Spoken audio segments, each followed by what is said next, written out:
नमस्कार दोस्तों। आज के हमारे इस वीडियो में हम आपके लिए वैशाख मास में जलदान की एक बहुत ही रोचक कहानी लेकर आए हैं। अगर आपको ये कहानी पसंद आए तो कमेंट बॉक्स में भगवान विष्णु की जय अवश्य लिखिए। साथ ही अगर आपने मेरे चैनल को सब्सक्राइब नहीं किया तो सब्सक्राइब कर लीजिए और बेल आइकन पर क्लिक जरूर करें, जिससे हमारे वीडियो के नोटिफिकेशन आपको मिलते रहें। हिंदू धर्म में ग्रंथों में हर महीने का विशेष महत्व बताया गया है। हिंदू पंचांग का दूसरा महीना वैशाख होता है। यह महीना धार्मिक दृष्टि से बहुत ही खास होता है। इस महीने में भगवान विष्णु की पूजा विशेष रूप से की जाती है। भगवान विष्णु को प्रिय होने के कारण वैशाख मास को माधम मास भी कहते हैं। पद्म और विष्णु धर्मोत्तर पुराण के अनुसार वैशाख महीने में की गई भगवान विष्णु की पूजा से कई गुना फल मिलता है। वैशाख मास में सूर्योदय से पहले स्नान करने और जल दान करने का भी विशेष महत्व है। यही कारण है इस महीने में लोगों को पानी पिलाने के लिए प्याऊ लगवाते हैं। मान्यता है कि इस महीने में प्यासे लोगों को पानी पिलाने से त्रिदेव यानी ब्रह्मा, विष्णु और महेश तीनों की ही कृपा प्राप्त होती है। इस मास से जुड़ी एक कथा काफी प्रचलित है। पौराणिक कथा के अनुसार किसी समय बंग देश में हेमकांत नाम के राजा राज्य करते थे।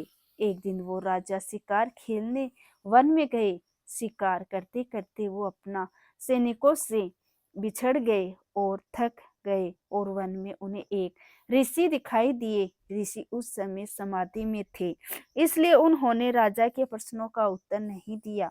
क्रोधित होकर राजा ने उन पर जैसे ही वार करना चाहा, ऋषि के अनेक शिष्य वहां आ गए और उन्होंने राजा को रोक लिया। राजा ने उनकी बात मान ली और शिष्यों से कहा कि मैं बहुत थक गया हूँ, तुम मेरे लिए भोजन आदि की व्यवस्था करो। शिष्यों ने कहा, हे राजा, हम गुरु की आज्ञा के बिना कुछ नहीं करते, इसलिए हम आपका अतिथि नहीं कर सकते। शिष्यों के ऐसा करने पर राजा को क्रोध आ गया और वे बाण चलाने लगे। राजा के बाणों से कई शिष्य मारे गए। जैसे तैसे राजा भी अपने नगर आ गए। जब उन्होंने ये बात अपने पिता को बताई तो उन्होंने राजा को ही देश निकाला दे दिया। राजा साधारण रूप में वन वन में भटकते रहे। इस तरह 28 साल बीत गए। एक दिन वैशाख मास में महामुनि तृप्त जंगल से गुजर रहे थे। तभी मुख्य प्यास से व्याकुल होकर वे बेहोश होकर गिर पड़े। हेमकांत उन्हें देख लिया और पानी आदि की व्यवस्था की। हेमकांत के ऐसा करने से उनके पाप कर्म नष्ट हो गए।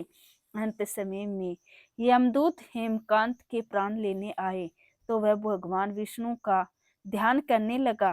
तभी भगवान विष्णु के दूत वहां प्रकट हुए और उन्होंने यमदूतों से कहा कि वैशाख मास में एक मुनि को जल पिलाने और उनके प्राण बचाने से अब हेमकांत निष्पाप हो गया है, इसलिए तुम यहाँ से जाओ, यही भगवान विष्णु का आदेश है।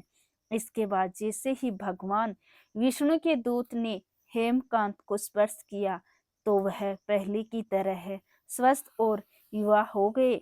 भगवान विष्णु के दूत हेमकांत को उनके महल में लेकर गए और उनके पिता को पूरी बात बताई। भगवान विष्णु का प्रिय होने पर हेमकांत फिर से राजा बन गए और न्यायपूर्वक शासन करने लगे। जय हो भगवान विष्णु की। आपको ये वीडियो पसंद आया हो तो कमेंट बॉक्स में कमेंट करके जरूर बताएं और साथ ही साथ मेरे चैनल जतिन लाइफ स्टाइल को सब्सक्राइब करना ना भूलें। धन्यवाद दोस्तों।